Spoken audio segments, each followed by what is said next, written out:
through the 1950s, there were an average of 10 to 12 major airline crashes each year. And then in the 1960s, it went up to about 16 as the average each year. Randal Robert Craft, he is the world's greatest mass disaster aviation lawyer. He was the legal counsel for DWA 800, the Pan Am-KLM crash in Tenerife in 1977, the Concorde crash in Paris, and Turkish Airlines Flight 1951 crash in Amsterdam. Multiple things that say that, there's conspiracy theories as opposed to that flight. What do you say to that? In Yemen, the pilot who caused a bad accident, I think killed some people, was taken up on a flight and pushed out of the airplane. A year or so later, the controllers at home in Switzerland, the guy who gave the instruction, there was a knock at the door. He opened the door, and one of the parents stabbed him to death. You're one of probably the top lawyers when it comes to aircraft investigations, supporting people in their worst moments. That meant a lot when I first met you, that you were someone that has experienced that with all these crashes, like Tenerife, Walrus side of Lockerbie. You did the TWA, the Pan Am cases in Rome, all these life-changing moments for tons of people. Yeah. So everyone knows about those crashes, but people, unless they've had you as their counsel, don't know about you. So tell us a bit about yourself. Sure. Well, it's no accident that I got involved and interested in aviation. My father was an Air Force pilot, and in high school was when Russians launched the Sputnik, which changed the zeitgeist in the United States. We suddenly realized that in aviation and aerospace, we weren't as far advanced as we thought, and certainly not beyond the Russians. And I joined the Civil Air Patrol in my hometown, Garland, Texas, and then I got an aerospace engineering degree at the University of Texas in Austin, where I was on the debate team and in student government. And I went on an exchange program with the University of Chile, and that really opened up things beyond the aerospace area. And so I decided that I was really going to become an international lawyer. And after working at an aircraft manufacturer to get the money to go to law school, I went to Georgetown for my law degree. I learned there was such a thing as aviation law. And I clerked at a law firm there in D.C., and I also soloed that same time at the Manassas Airport in Virginia. And then after I graduated from law school, I joined Haight Gardner Poor & Havens, an aviation and maritime law firm in New York City. And I became an aviation litigator, trial attorney as lead counsel for airlines or manufacturers in major crash cases. I also served as pro bono counsel for general counsel for the Wings Club and for the American Institute of Aeronautics and Astronautics when they were located here in New York. Interesting, my senior partner at Haight Gardner was Bill Junkerman, who started flying in the 1920s, and it's still hard for me to realize that together, his and my careers in aviation pretty much covered the entire history of commercial aviation. So Junkerman, when I hear Junkerman, I think about Junkers, the aircraft. Yeah, nothing to do with that. Nothing to do with that. But what did he was from the 1920s, one of the greatest flyers at the same time as Lindenberg. He went into the Navy in aviation and started flying, like I say, in the 1920s. He handled, probably most of the major crashes from the 1930s through the 1950s, I'd say, after World War II, certainly, the 40s and the 50s. And my firm also handled the Hindenburg crash and a bunch of other things. So far back, wow, my God. Yeah. So, but just for two people to have their careers cover the entire history of commercial aviation is amazing. And so it's like you're going from basically from Hindenburg to today. I mean, that's Yeah. incredible. That is almost that's literally less than 100 years. Right. Well, Right. almost Right. 100 years. Yeah. Yeah. So I gave the speech on the 80th anniversary of the Hindenburg at the Deutsch Museum in Munich, and learned a whole lot more about that accident than I had realized before. Like what? What did you learn? Well, I learned that, first of all, I updated on what caused it and so forth, but I learned how important the Zeppelin flights were to commercial aviation in the 30s and how successful they were. There were some really bad accidents, and the Hindenburg really, you didn't lose many folks in that. But it was spectacular. It was photographed, so it got to be real famous. But its sister ship, the Graf Zeppelin, had flown millions of miles around the globe successfully and, with hydrogen. And the reason they were using hydrogen is because the U.S. wouldn't sell them helium because they were concerned that Germany was going to use the helium for military purposes, military Zeppelins and things, and so that was the reason they were using hydrogen. So there were a bunch of little things that were interesting to me and seemed to be interesting to the audience as well. So, yeah. Oh my gosh. Yeah. And so anyhow, that law firm that I joined became part of Holland and Knight in 1997, and that's the rest of my career there, doing the same things, but as we'll learn later, there weren't so many crashes. So considering that you did start your career somewhat with Hindenburg, going till today, what has that taught you about? Well, let me correct you there. I wasn't involved with naturally, Hindenburg, but you have that somewhat connection because of you working with your colleague like that. Mm-hmm. What have you seen in crashes since then? Since I guess there is a part you did play, having made that speech. Well, you look at the history of major airline crashes since 1950. Through the 1950s, there were an average of 10 to 12 major airline crashes each year. Wow. I mean, that's just incredible. And then in the 1960s, it went up to about 16 as the average each year. And so it was, it was a busy time for the aviation disaster litigators like me. And through the 1990s, there were still many major crashes, but since then, the operational and technological safety improvements have just cut them down amazingly. And, you've got cockpit resource management, which I'll talk more about later in connection with the Tenerife case. You've got the TCAS, the Tenerife traffic case of Pan Am-KLM. Yeah, that's the and I was lead for Pan Am in that one. And there was the TCAS, the traffic collision avoidance system, the EGPWS, the enhanced ground proximity warning systems. All these technological developments really, really cut down on the number of accidents. But of course, in connection with those improvements, there were growing pains like automation surprise, which where the pilots are misled by the technology into thinking that they should do something that they shouldn't do, and that you could say that those are revealed in the Turkish 737 crash in Amsterdam, which we represented Turkish, and then the crashes of the 737 MAX a few years ago as well. Yeah. Of course, there have been many near crashes, but given the history, the recent safety record is amazing. And one aviation lawyer said, these safety devices are killing us. Yeah. And of course, we've never prayed for accidents. We've always just prayed that the airlines and the manufacturers would know who to call when they happened.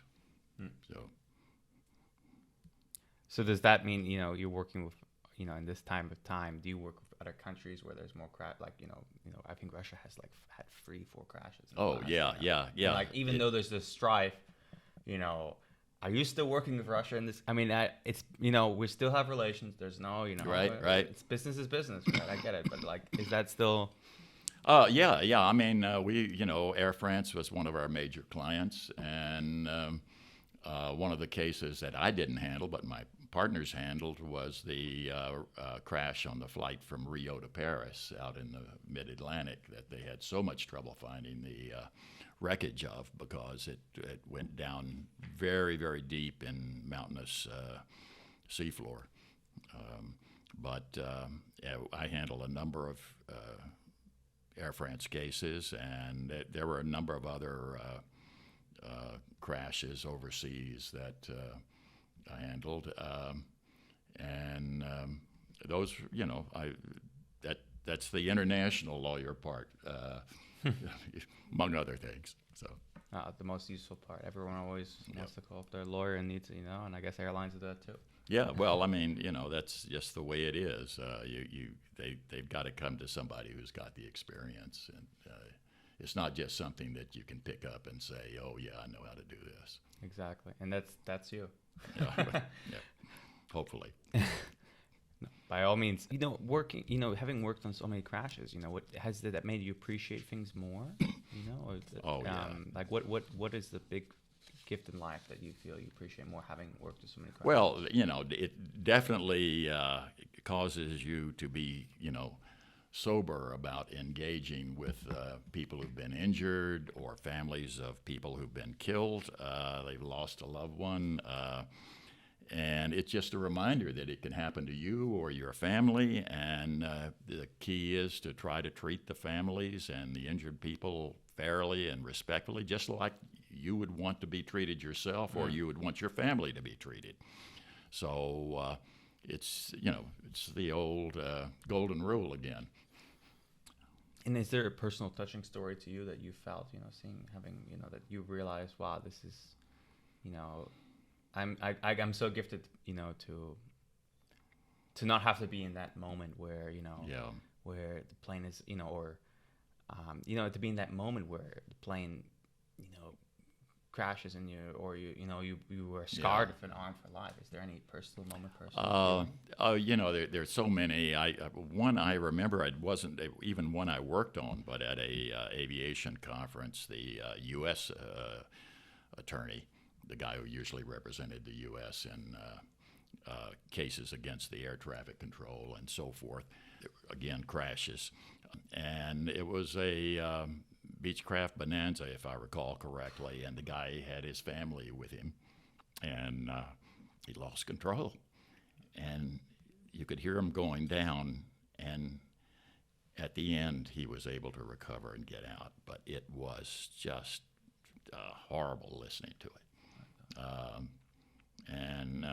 You get very emotional in jury trials. I sometimes thought that I got more emotional about the plaintiff's losses in the jury trials than the plaintiff's attorneys did. And I think the jury recognized that. So that's I definitely had sympathy and empathy, and I think it helped with the jury understanding I was being sincere and all that. So that's good, but it's disconcerting at the time when you're dealing with that, and you've got the wife of the decedent on the stand, asking questions that are tough questions. You've got to ask tough questions, and I frequently found myself facing situations where people would be making not fraudulent claims necessarily, but just exaggerated claims. And it's difficult to deal with it when it's really sincere on their part, but they're wrong about that, maybe the facts or whatever, and you have to prove it. And it's hard, very tense in the courtroom. My wife used to come to some of my trials, and I remember one trial, she had a cowl neck sweater on.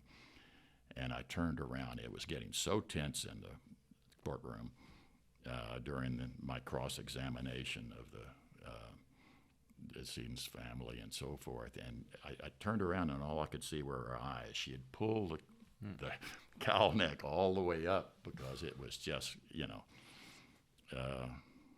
it was difficult in those kinds of situations. One of the jury verdict in our favor that we got, I can remember, the jury foreman being in tears. Oh my gosh. Just tough. And that's why it's essential, right, to create a brochure of the plaintiff's income, wealth, history, dependents, tax returns, to understand how they could possibly react, right? Yeah, in these scenarios. Right. And like I say, you can't settle claims on the basis of mere allegations, no matter how sincere they are. And you have to learn the facts so you can make a fair offer and resolve the thing properly.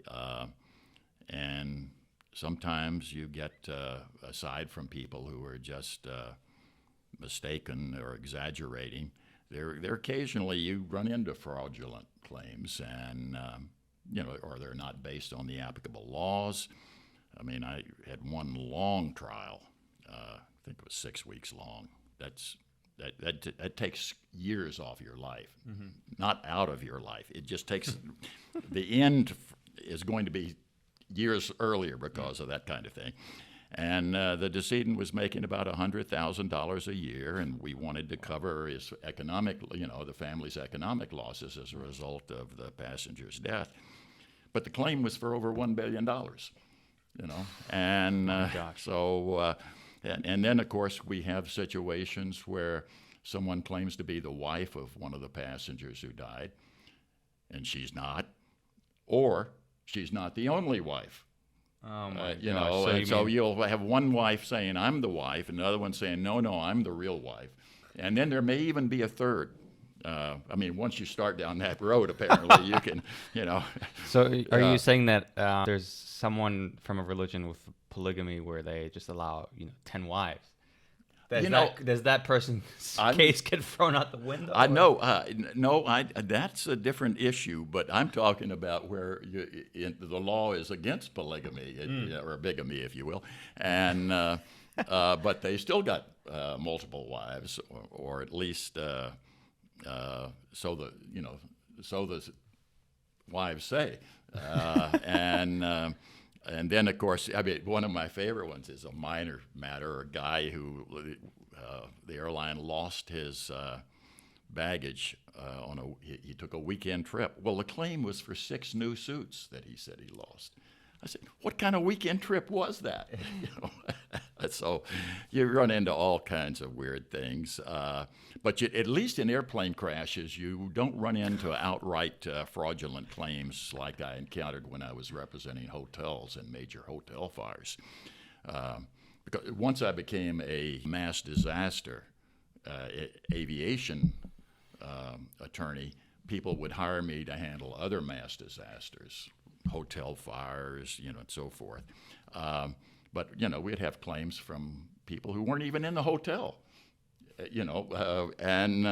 or we would get a series of medical reports for, loads of people at the same time. Getting them at the same time wasn't the issue. The issue was if you looked at the medical reports, you could tell they were all done on the same day. And there is no way anyone could have done a decent medical report for, say, 20, 30 people on the same day. In fact, that particular doctor, I think, may have had his license pulled, or worse. I can't remember what happened to him, but I know there was a lot of attention when that was discovered, that he had putting all these things down, and he was, supposedly he was doing a lot of these medical examinations at the same time. So, anyhow, it sometimes is sort of funny. You've never had a case where there was a fake crash. Someone reported a fake crash. No, it happens sometimes. Fake injuries resulting from a clear crash, but never a fake crash that I got involved with. Happened more in other kinds of cases, but not so much in the aviation area. So moving on, to I guess how the government focuses on crashes. The NTSB. I'm sure you've worked much with the NTSB in these cases. Because they're the one really providing all the information for your clients and against other who knows what against other people in the case. There's the NTSB has a safety versus legal responsibility. Have there been any implication of being otherwise safety versus legal? Not in my time. I mean, the NTSB basically investigates significant accidents and identifies safety improvements that are needed. But then it's an independent government agency. It's not part of the FAA, but it's the FAA that generates the safety regulations and is responsible for enforcing them. When the NTSB comes up with what it thinks is the probable cause of a crash, they issue, if it's a big crash, an extensive report, and it doesn't address, much less determine legal liability. But what it becomes is sort of a blueprint because of all the factual evidence that's laid out. It becomes sort of a blueprint for the attorneys handling the litigation, particularly the claimant's attorneys, and because the probable cause determination of the NTSB is not admissible in litigation. The factual findings in the report may be, and certainly there are group reports that come out during the investigation, and the factual reports in those, factual evidence that come up in those reports, factual findings, I guess is the right term, may be also admissible, So and often are, I'd say. It just different judges do different things with the final report of the NTSB. So you don't always consider it entirely factual. No, and I mean there are certainly NTSB opinions in their report. And the judges, and we're talking about the final report here, the judges will definitely, almost invariably, exclude those because there is a specific statute that says, don't do that. So it's also emotional it's also very opinion-based, I guess an emotional side. Yeah, I mean, and many of the time we've disagreed with the NTSB's conclusions, and we have good reason to, but I think the NTSB generally does a very good job. I've gotten along with them well, though I have also been very critical in certain instances. So, such as? Well, we can talk more about this later if I hope to. But I thought TW-800 was not their finest hour. And it also wasn't the FBI's finest hour, and there was a lot of evidence that either did not get gathered or did not get released. Got it. Yes, I think we'll cover that more later in the conversation. You have your paper ticket like that, and on the back of your ticket there's the Warsaw Convention. People just completely think it's just something like, what is Poland doing? What is the capital of Poland doing on the back of my ticket? Yeah. But or Montreal. And both of them appear on the back of your ticket. And, does the Warsaw Convention, the Montreal Convention, and ICAO, which is based in Montreal? The first thing to realize is whether or not the Warsaw Convention or the Montreal Convention or all of the progeny and related international agreements apply depends on the ticketing. The ticketing determines whether or not it's considered under international law an international flight that's subject to those conventions and agreements and so forth. So if it's between two countries, if the flight is between two countries that are signatories, then the international agreements will say, yes, okay, so the Warsaw or the Montreal or one of those will apply. And if it's like a domestic flight between, say, New York and Chicago, it's not going to apply. Okay. But if it says New York to Chicago to Tokyo, then then you've got a different situation, because the ticket is what determines whether or not it's an international flight. If you fly from New York to Chicago on a separate ticket from your ticket from Chicago to Tokyo, and you have a crash between New York and Chicago, international agreements will not apply. It's the specific ticket that covers that leg that determines it.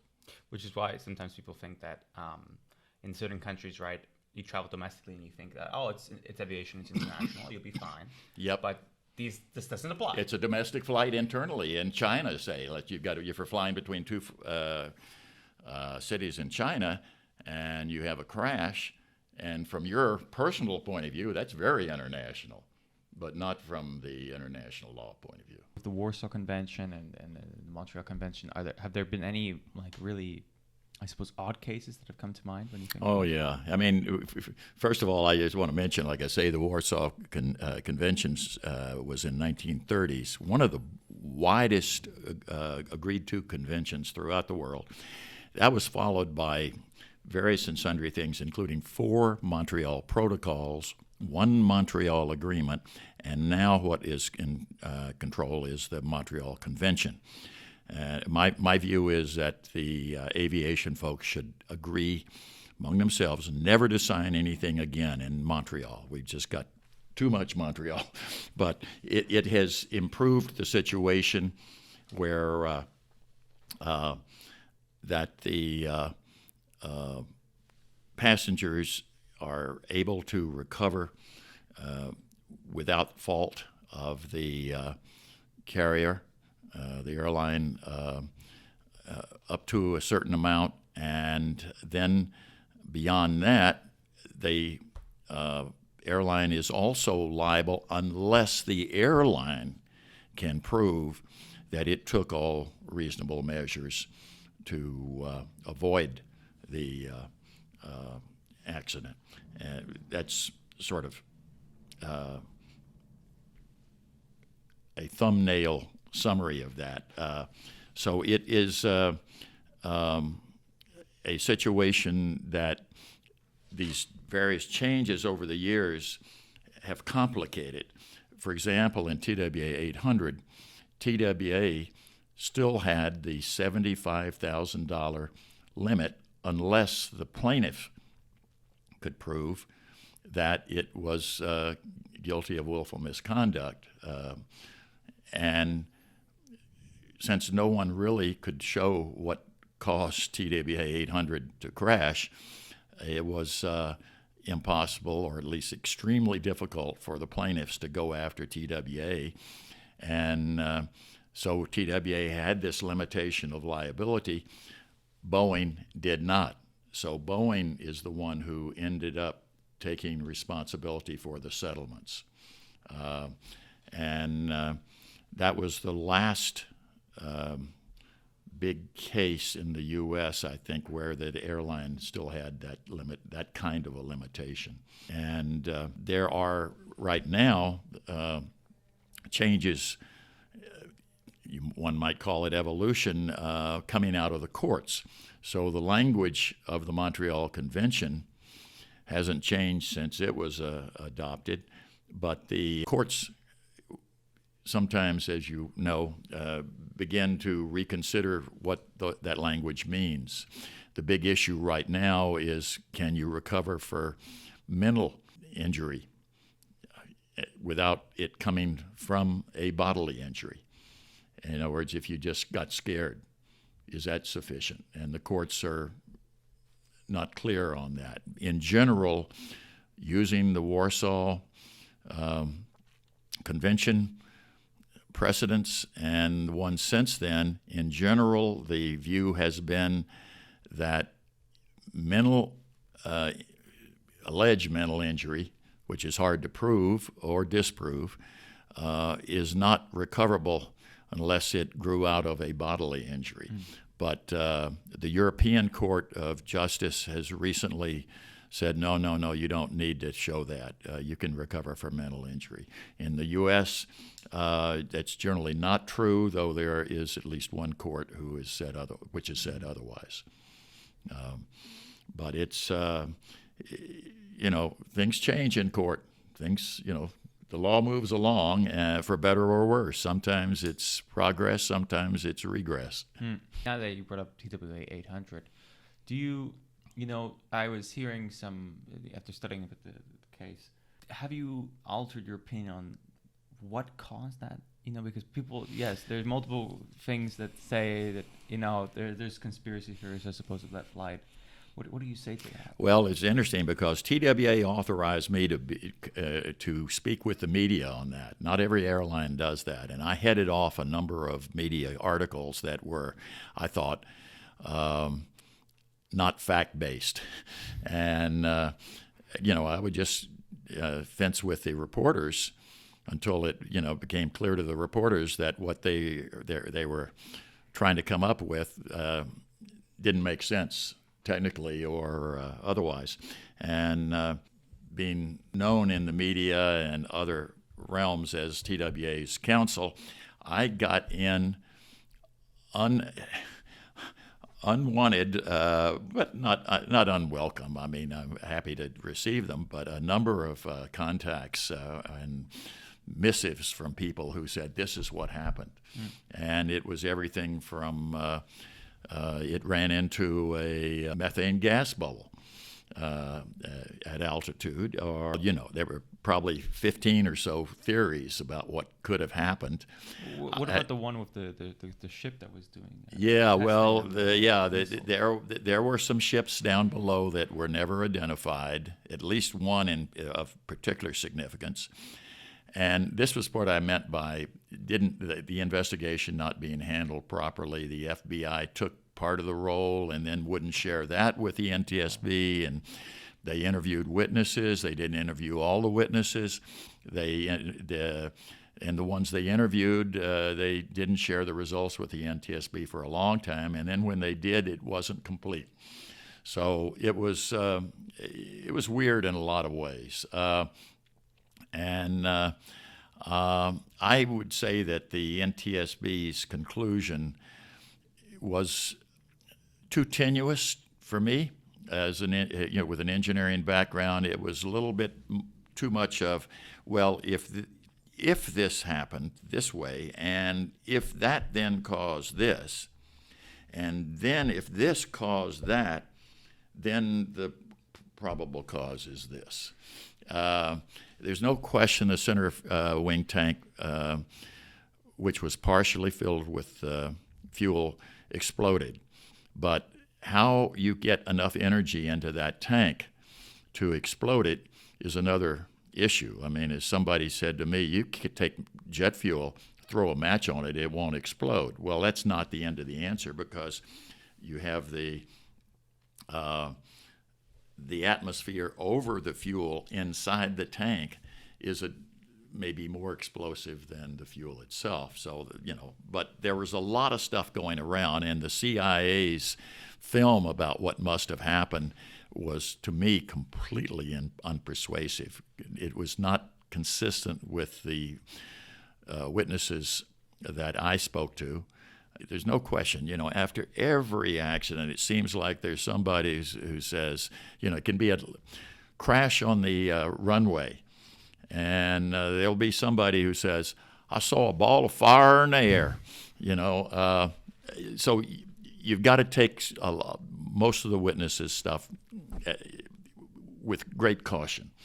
And but there were some witnesses who were trained observers, including one who was a meteorologist, later hired by the NTSB. He was a reliable guy who said, I saw something go up. Well, who knows? But there were just too many loose ends from my point of view. And it wasn't handled well, and sometimes it was things that were understandable. They stopped retrieving the wreckage from underwater, which was reachable. in order to satisfy the passenger families who said, we want the bodies. And, well, I mean, that's completely commendable to try to get the bodies back. But you may have time-sensitive evidence that quickly gets washed away by salt water. And so we may have lost out on some evidence as a result of that. So, just a lot of unanswered questions. Are there any other crashes like this where somehow it was maybe a cover-up or something like this, or anything else you've seen like this? I'm not saying there was a cover-up. It was just the way things were done I was unhappy with. And I don't know. Some people have suggested that there was enough explosive residue found that that should have been considered more. And then the answer to that is, well, there was a dog sniffing test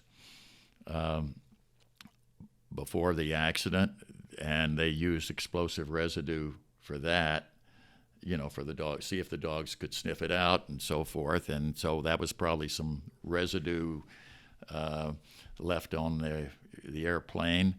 The problem is I never saw, and I saw virtually everything that was made available, let's put it that way. There was no evidence presented that it was this airplane that dog sniffing test took place on. There were a number of TWA airplanes lined up when the dog sniffing test, and I never saw anything that pinpointed it to this airplane. So, was it? How can you tell? But I know at one point the FBI said they weren't sure either. So, going full circle, I suppose. Yeah. It gets a bit crazier than that, right? Because you were talking about judges can get quite caught up with cases that they'll even send the pilots to their own deaths. Like in Yemen. Oh, yeah. Well, yeah. That's what I brought that up in one of my articles because of the punitive damages aspect. Punitive damages are frequently sought when you can resolve compensatory damages. It's difficult enough to get the right number that everybody agrees to settle the case for, or that the jury agrees is the right number for compensatory damages. But frequently there's discussion about punitive damages. Well, that's not enough of a punishment for the people who are responsible for the accident. We need to make them responsible for punitive damages. And that's a very ephemeral thing. How much should punitive damages be? You cannot get punitive damages under the Montreal Convention. So that's out in the international context. But it's still available in non-Montreal cases, if you will. And it's difficult to tie what was done to the punishment. In one case in Yemen, a pilot who caused a bad accident, I think killed some people, was taken up on a flight and pushed out of the airplane. That was the penalty that he was given. The courts sentenced him to that kind of a death, saying that this was the equivalent, essentially, for an eye for an eye, which was still the law, apparently, or the approach in Yemen. There was another one which was not government-oriented in the Basharian DHL mid-air collision. Oh, over Switzerland, right? Or Bavaria, right in there, yes. And it was Swiss air traffic control had control at the time, and we represented the Swiss air traffic control.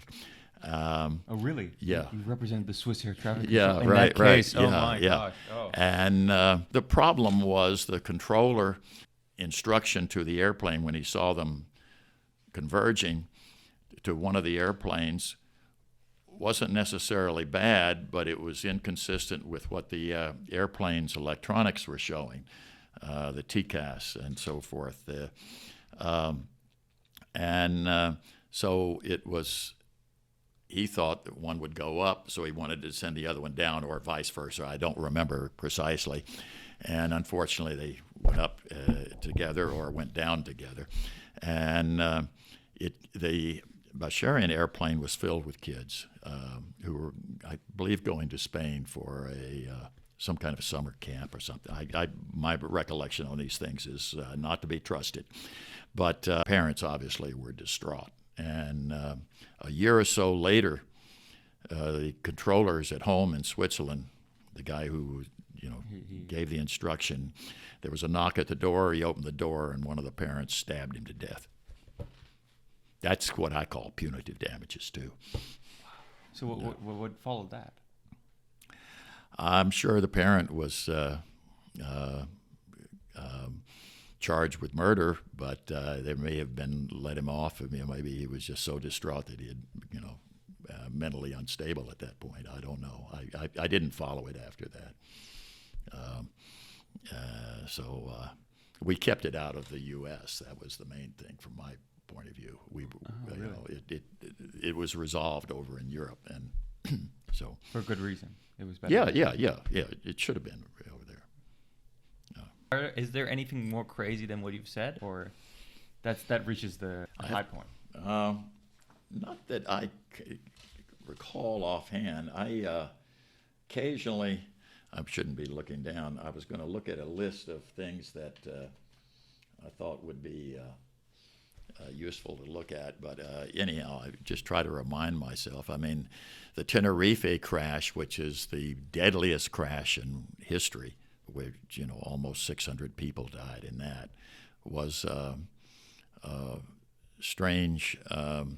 The pilots, what happened in that one was that the main airport in the Tenerife, at Tenerife was, or in the Canary Islands rather, was fogged in, and so they had to send the incoming airliners to Tenerife, which was the alternate airport. And so it was not a big airport, and you're landing a lot of big planes there, and they limited runways and so forth. And so they were parking the airplanes in such a way that you had to use the main runway for both taxiing and takeoffs and landings. So Pan Am had landed and was taxiing, and KLM, it was a Pan Am 747, and KLM had a 747 at the end of the runway ready to take off. And there were some radio issues, there were some other issues. Like the ATC watching a football game. Well, yeah, that's right. I mean, there was an outpost for the controllers. Apparently fog was enough of an issue, even there in that airport, that there was an outpost installation down at the end of the runway so that they could monitor what was going on and help out in foggy conditions. But the rumor was that the people in the outpost were watching a soccer game, so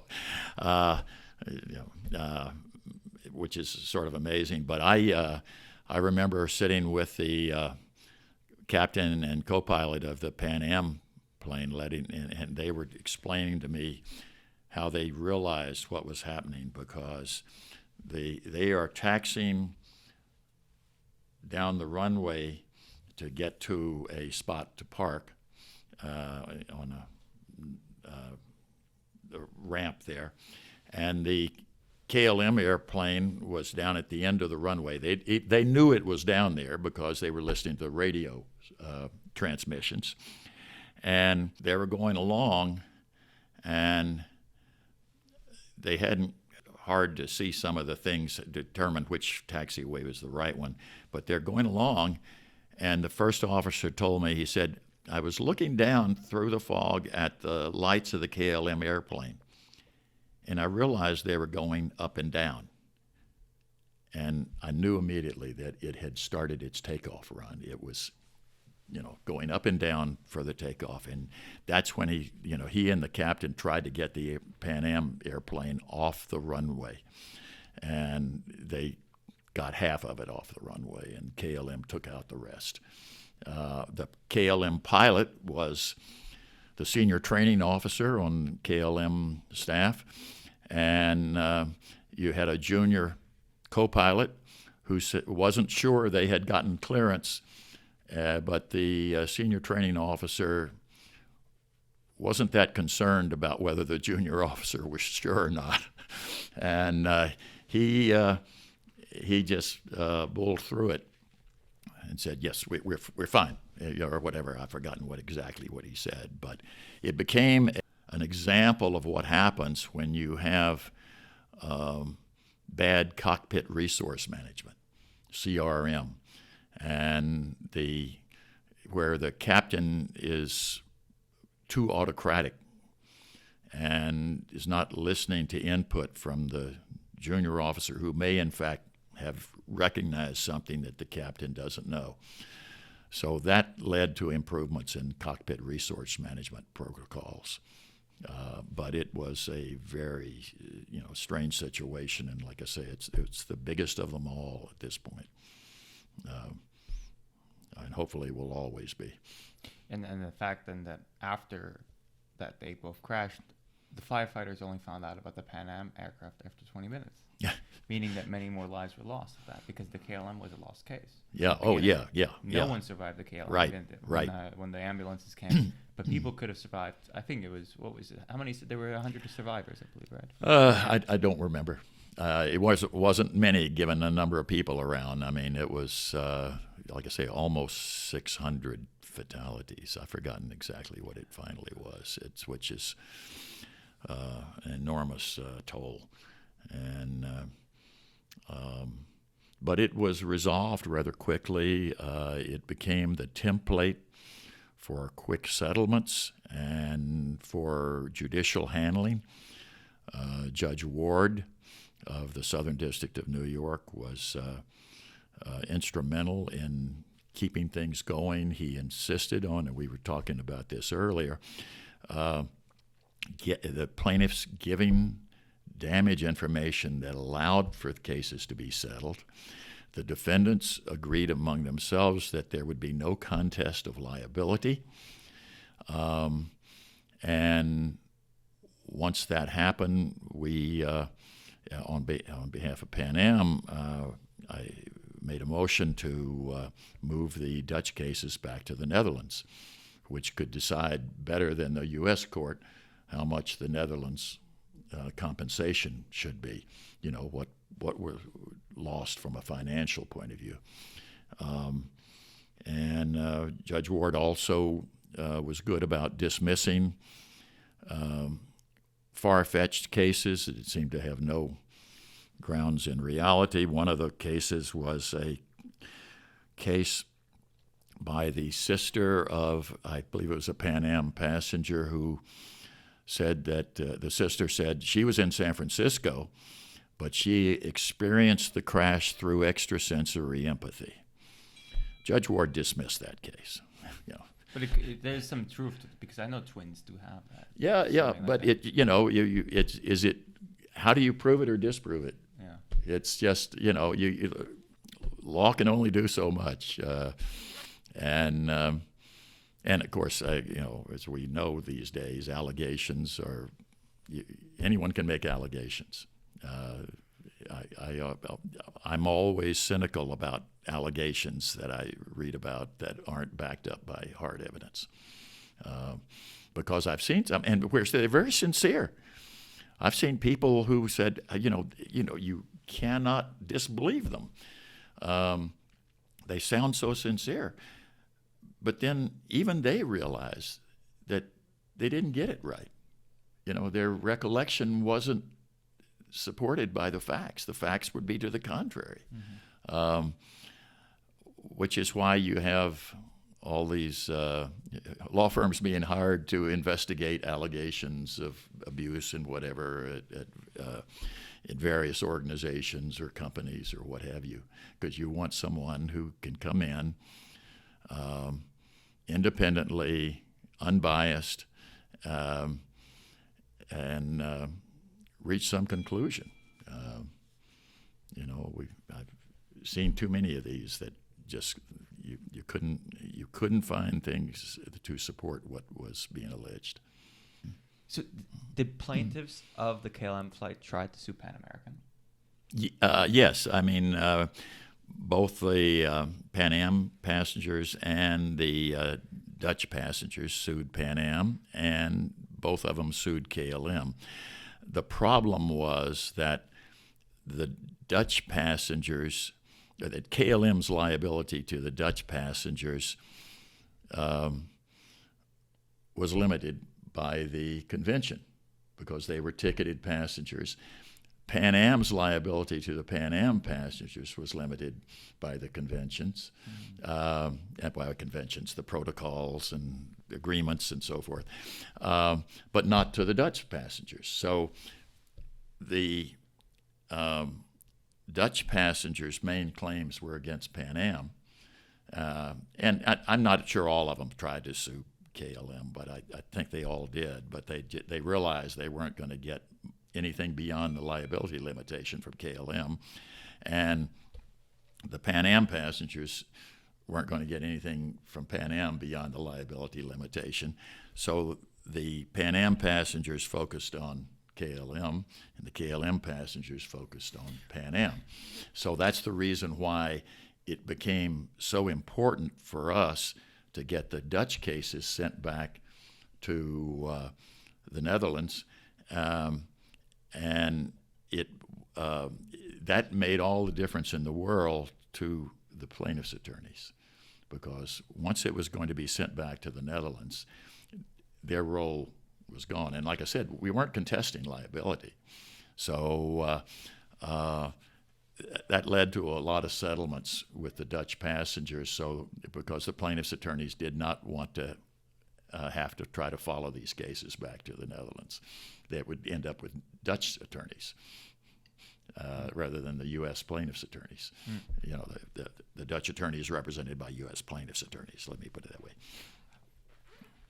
I see what you mean, but I'm guessing why would they sue Pan American if the cause of the crash has been given by the NTSB? Yeah. The Dutch, of course, say differently. They're a bit more like, oh, yeah, it was our fault, but, Pan Am should have not been there on the runway. Yeah, but the plane does go to KLM, so why would KLM, plaintiffs sue Pan Am? If they have a ground, it would be, and again, recollections are unreliable, but my recollection is that they were finding enough of a ground against Pan Am in the fact that Pan Am plane did not take the first available taxiway that they were supposed to take. In my mind, and I think almost everybody else's mind, didn't negate the fact that KLM took off without clearance.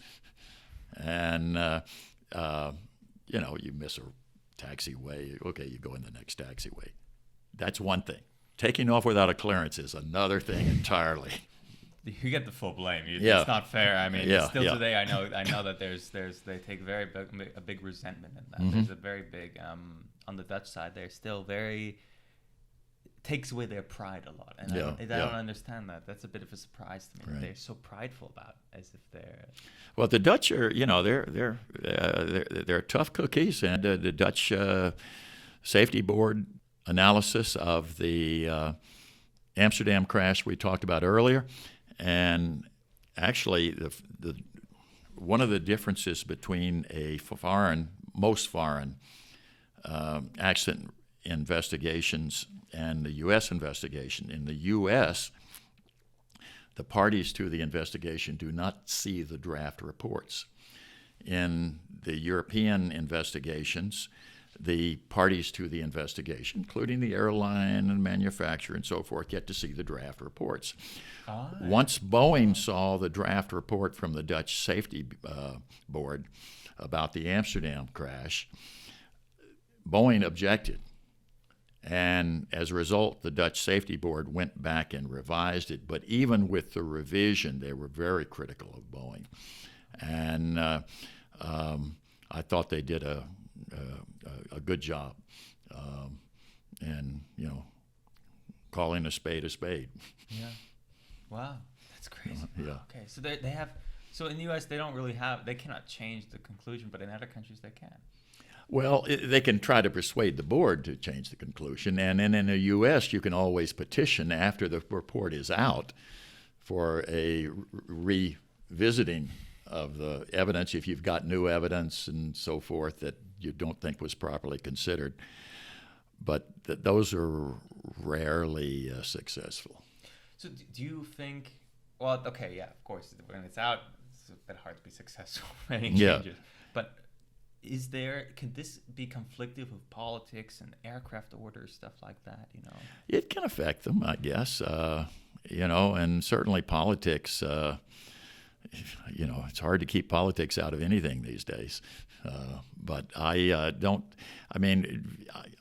in general, the NTSB has been insulated because it is a completely independent agency from politics, though I think politics has been mentioned in connection with the 800 investigation. And sometimes the appointees are political. Sometimes they know their stuff. You look at them and you say, boy, they're gonna be a real contributor to this. Other times it's a political appointment. It's a presidential appointment, sometimes it's a reward for something that has nothing to do with transportation. But there have been others where people had the background to make a real contribution on the board level. Mm-hmm. So would a great example be like, just to name a crash, of course, I'm sure you didn't work on this one, but the one of the China Airlines 747 in Taiwan, where it crashed after takeoff from Hong Kong, I believe. Yeah, I don't think we worked on that one. Yeah, you're right. I don't think we did. I did my research. Okay, yeah. But does that have if Boeing can say to the safety administration of Taiwan and say, hey, we don't like your draft, that could affect our relationship with our clients like China Airlines and EVA Airways. Yeah, usually it's not so much that as affecting Boeing's concern about being blamed. In other words, they're not so much worried about their customer being blamed, but about Boeing being blamed and saying that something needs to be revisited in the design or the manufacturer. Boeing will step up to that. I mean, and particularly these days, I think Boeing's, in a situation where they're going to do as much as they can to avoid being hit with further bad press. But I've gone to the mat with Boeing on a number of things, but I've felt like they would do the right thing if they were persuaded that this was something that needed to be done. So what is the concern is more on what then? In trying to the final, what's the concern of? Is it? Well, you have the litigation concern is one thing, but in terms of with the customers, if you've got the safety board saying something that sounds real bad about the product, and then you've got the the NTSB says something bad, and then the FAA takes action on the basis of that, saying, okay, you're going to have to modify the airplane, and that's going to delay deliveries for a year. And we've been through that now on a number of different fronts with Boeing, and to some extent with Airbus. So it's the language that can cause. So it's just the vocabulary. A change of vocabulary can cause to identify that, hey, we don't have to make that change necessarily. Right? Yeah, they could be. I mean, but I think it's more substantive than just vocabulary. If the safety board says, look, this is a real problem and something needs to be done about it, the safety board can't enforce that. It's got to be the aeronautical authority of the country, like the FAA in this country, has got to follow up and say, all right, Mr. Airline, you got to make sure that you have airplanes that will do this now or be improved so that they'll do it the right way.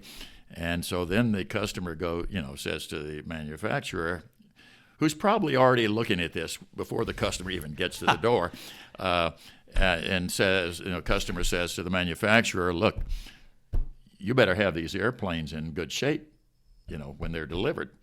And otherwise there has to be some kind of incentive for the customer not to cancel the order. So has this, other than the MAX cases, of course, are the biggest distributor in that regard.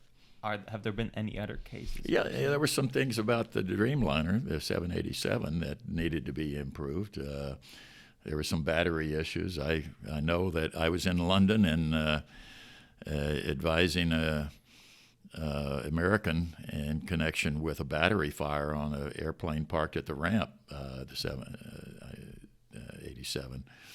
And there were some other issues. Again, didn't have to pursue that because I think everybody started doing things that dealt with the situation. Yeah. So now going into my favorite part, all the cases you've done. Oh golly. Let's start with I suppose. Well, you have there are two climax points, I would say, probably your Supreme Court cases and working with the Concorde. So what's the Concorde? Well, the Concorde was, we've typically represented Air France, as you could probably tell from the list of cases and various accidents, and everything from the terminal collapse at de Gaulle to terrorist attacks, so forth. But the Concorde, of course, got all the attention in the world. I got a call from Paris while the airplane was still smoking. And really? It was so fast, yeah. And we didn't really know what we had on our hands at that point. I got a call from my travel agent that I usually use, and she said, "Bob, I know you represent Air France. I want to tell you that this was a flight that, if I'm correct, it was filled with high-income people from Credit Suisse and other big financial companies." And she turned out to be wrong. It turned out to be a charter flight with a lot of Germans and other Europeans on board, who were flying to New York, where they were, if I recall correctly, again, they were going to catch a cruise or whatever. And so it was mostly retirees like myself, which we're not making a lot of money at this point, if ever. It was a different kettle of fish. We were able to get most of the cases settled and fairly rapidly. There were German attorneys. Air France had a team of German attorneys and French attorneys and English attorneys and American attorneys, and we were lead counsel for Air France in the U.S. I had only flown on the Concorde once, so I'm glad I got that in. But when I was flying over to Paris for meetings, I was always thinking to myself, this would work a whole lot better if I could fly the Concorde over. The paradox of it again. Right. But because I was flying in on an overnight 777, arriving somewhere around 9 or 10 in the morning, going to a late morning meeting, and I'd be back on the 4 or 4:30 flight back to New York.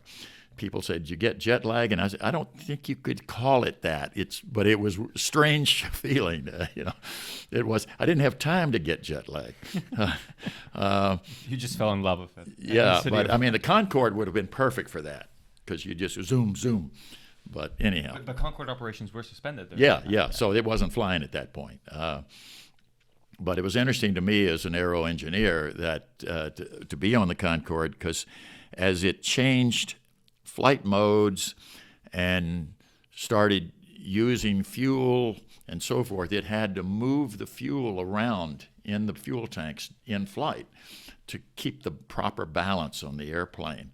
And I fancied myself being able to hear that going on, different kinds of sounds and so forth. But it wasn't the most comfortable airplane, but it was so fast you didn't care. I mean, you know, you're getting there incredibly fast. So anyhow, I was glad I got one flight in. Amen. I don't know anything really else to say about it. I'll think of 1,000 things later that you would have probably found interesting about that, but those are the things that come up right now. Amsterdam was the only one where you actually were on the ground, where you were looking at the crash, or was that also the Concorde, or were there any other crashes you were there? In aircraft industry before I went to law school, but I don't think I've ever been present for an accident, except perhaps it's not an accident, of course, 9/11, where I saw the second tower, the South Tower, explode, or so it seemed to me, and I was in a car going to the airport to fly to St. Louis to argue in the Eighth Circuit Court of Appeal a case out of the American Airlines Little Rock crash. And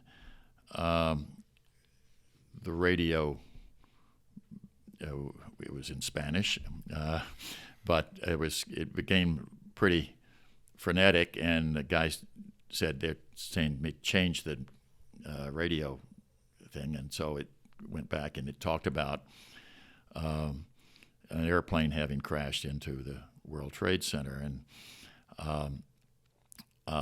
that made sense to me. I was a member of Windows in the World, the club up there, and frequently you'd see the smaller airplanes fly below the height of the building.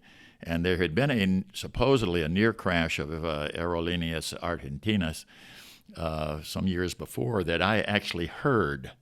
It was a Friday night, very foggy, and I heard an airplane come very, very low and then spool up, clearly trying to climb.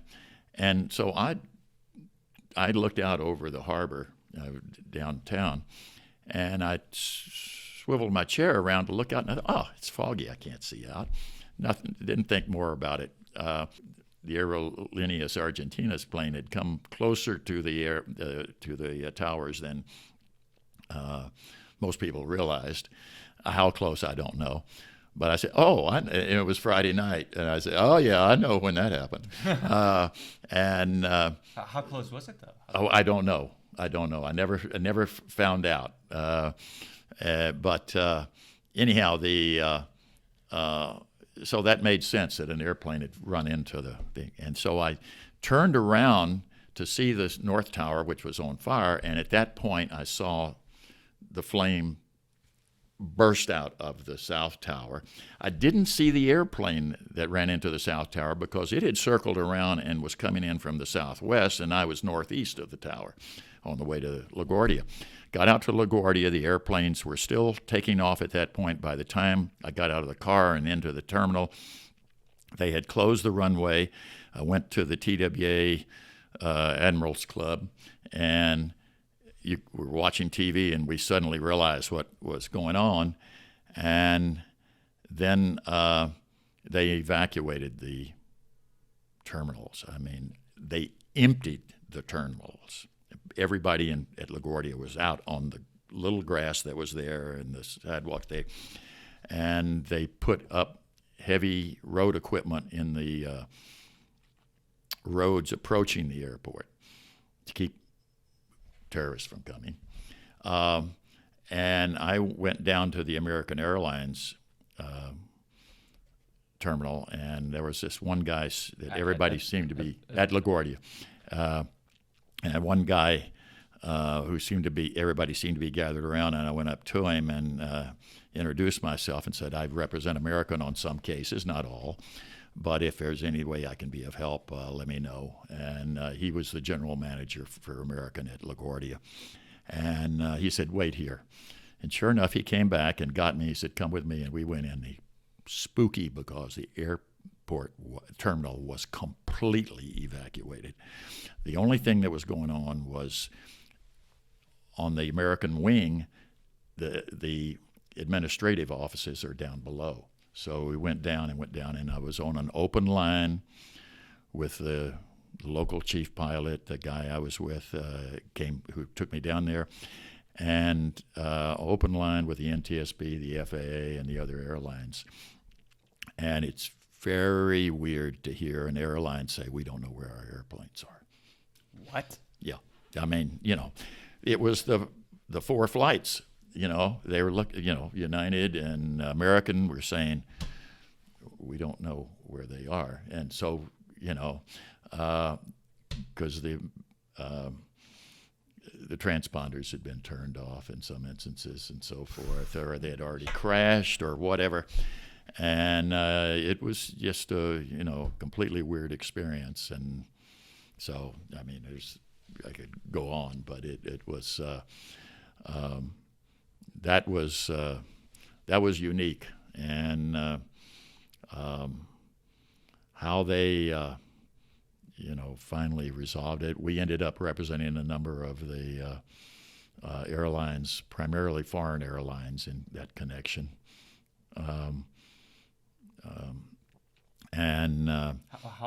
What implication did the foreign airlines have? They allegedly participated in the arrangements for security at the airports where the terrorists boarded the airplanes, like Boston. That the wing might have been used by not only the airline involved in the World Trade Center crash, but also some foreign airlines and other airlines. And so the plaintiffs sued everybody. But you mean they used the facility? Yeah. And so they said, well, you should have made sure that there was security, because that security covered you as well as the others. And there, some merit to that, but not a whole lot. Yeah. And so, considering all you've done with air crash, this is the last question because we're really running out. Okay. What do you think of all these crashes with 9/11? You've done so many crashes. Because people, for example, say, let's say the Pentagon. The Pentagon is the most odd one because there's no footage of the aircraft. I mean, there's only 2 camera scenes of aircraft going in, and the reports of that the FBI took 80 to 85 cameras. They took all the footage away and then they only released the 2 of that 5 years later. So what are your thoughts on that? I don't know. I know one of my partners, who's former general counsel of the NTSB, Gary Halbert, was a colonel in the Air Force at the time and was in the Pentagon at the time when that happened. I have never questioned it. I haven't seen enough to cause me to question it. The FBI, I think they're going to hold on to things as a default. That's their position. They don't release things very easily. And I'm not even familiar with what you just described. I didn't know how much they're holding or things along that line. I know there's still some things in 800 haven't been released. Oh, really? So there's that always causes consternation. They have their own reasons for doing things, and it may reveal more than we think it would reveal. That creates some concern on their part. I don't know. In 800, I mentioned the interviews. The NTSB frequently didn't get around after the FBI did interviews and then didn't share complete copies. The NTSB didn't get around at that point to interviewing the other folks. And then, unfortunately, the FBI agents who interviewed the witnesses really weren't that familiar well, let's just say all of them weren't familiar with aviation issues and may well not have asked the right questions. We don't know. So. Well, there's so much, we have so much. I know I sent you like a long list, and we haven't even gotten more than half of it. Yeah, I know. But I hope that means we can have you over for a part 2 down. Thank you so much for watching. Please don't forget to subscribe, and looking forward to seeing you on the next episode.